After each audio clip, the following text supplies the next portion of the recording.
মুর্শিদাবাদের সাগরপাড়ায় বিস্ফোরণে গুরুতর আহত এক। মুর্শিদাবাদের সাগরপাড়া থানার সাহেবনগরে বিস্ফোরণে আহত এক। সূত্রের খবর, বোমা বাঁধতে গিয়েই ঘটে বিস্ফোরণ। সেই বিস্ফোরণেই হাতে গুরুতর আঘাত পান সাহেবনগরের চর কাকমারির বাসিন্দা নাজমুল শেখ। আগেও অপরাধমূলক কাজের অভিযোগ রয়েছে এই ব্যক্তির বিরুদ্ধে। আহত অবস্থায় নাজমুল শেখকে বহরমপুরের একটি বেসরকারি হাসপাতালে ভর্তি করা হয়। কিভাবে এই ঘটনা ঘটল তদন্তে পুলিশ। যদিও পরিবারের দাবি, বোমা বাঁধতে গিয়ে এই ঘটনা ঘটেনি, কেউ বাড়িতে বোমা রেখেছিল।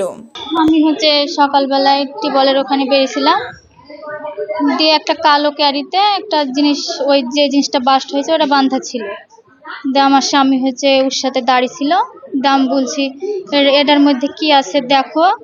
আমি হাতে কিনলি যাই ওকে দেখেছি, দিয়ে বলছি এক কতি পারলা তুমি, তাই বলে আমার হাত থেকে কিনলি, মানে জোরে নিতে যাই ওর হাতে ওই জিনিসটা বাস্ট হয়ে গেছে।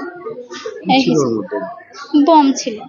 বহরমপুরের একটি বেসরকারি হাসপাতালে চিকিৎসা চলছে নাজমুল শেখের। হাসপাতালে মোতায়েন রয়েছে পুলিশ।